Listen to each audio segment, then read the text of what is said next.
some of the ethical considerations around AI.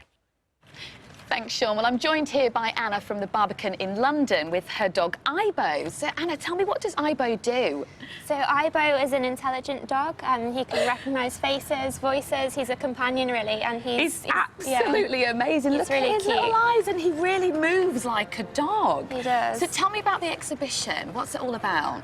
So, we've got an exhibition at the Barbican Centre called AI More Than Human, and Ibo is one of the exhibits there. It's a really broad survey of AI, so it brings together artists, musicians, scientists, all working with AI, discusses the ethics of AI and some of the kind of fun, more creative opportunities. And how are people experiencing the exhibition? Are they enjoying it? Yeah, I think people are really curious to learn more about how we can collaborate with AI and the opportunities it brings, and people love Ibo as well. He's so amazing, he's so real. I'm thinking he'd be amazing for people maybe with dementia. I mean, how could something like Ibo help people? He could definitely help people and have that kind of application with older people, with young people. He's a friendly companion for anyone, really, and he's very expressive and good at recognising emotions. He's so cute, but is there a worry that he could maybe replace human connection? Because there is that concern felt around the UK.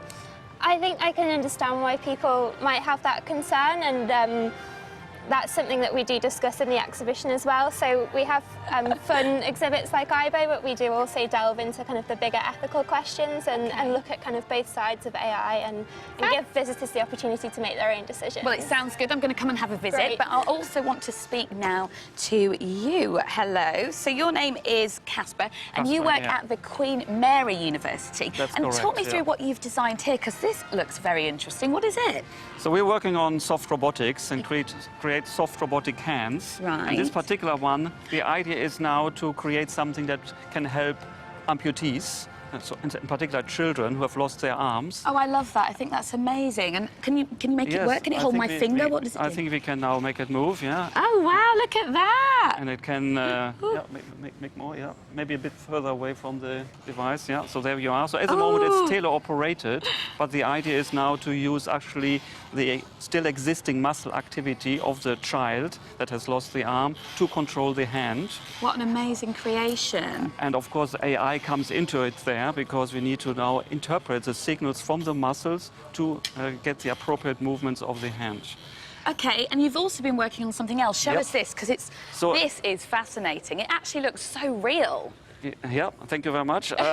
So that is an octopus, again based on the idea of soft robotics. So we use I can't believe it's a robot. It just doesn't look. It doesn't look like one. It's a new type of robot. And so how does it work?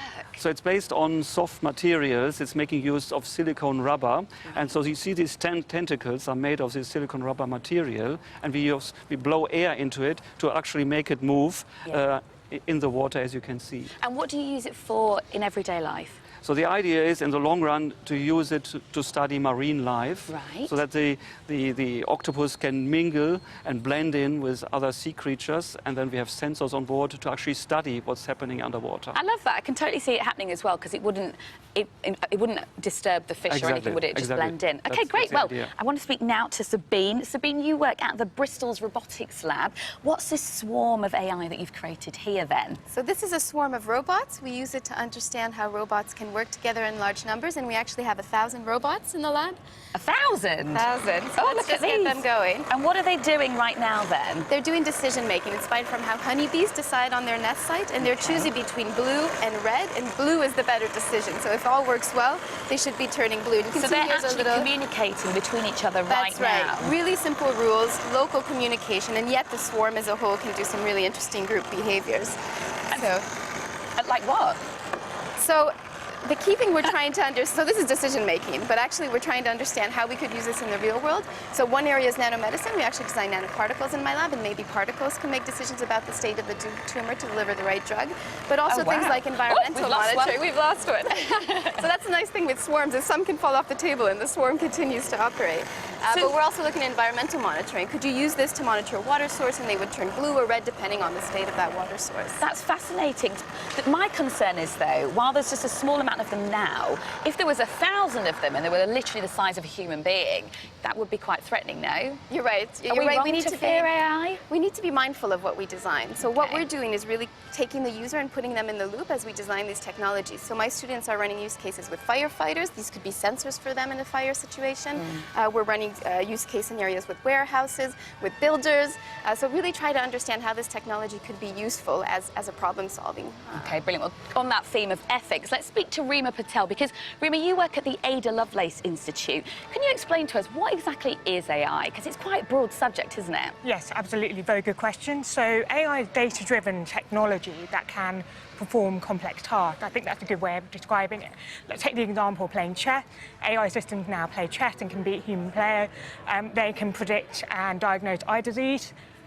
They can also autonomously drive vehicles and cars by identifying objects. Which is amazing, but the idea of self-driving cars kind of freaks me out a little bit. What are the ethical concerns from your perspective? So the most important is about who wins and who loses. So in many instances with AI systems, they may have impact on workers or may involve bias or discrimination against particular groups of people. So how do we decide what's ethical and what's not?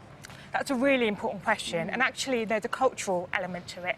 We need to bring people together with technologists, with experts from a range of backgrounds in order to do that. One of the things the Ada Lovelace Institute is doing is running citizen jury in order to understand better public values and concern about some of the ethics around this. Now, one of the big ethical concerns is around driverless cars, how if they're involved in an accident, whether they decide to hit another car or another person. So you're right to identify this as an issue. This is just one example of an AI system that creates and raises dilemmas. In this instance, the stakes are especially high, human lives are at risk.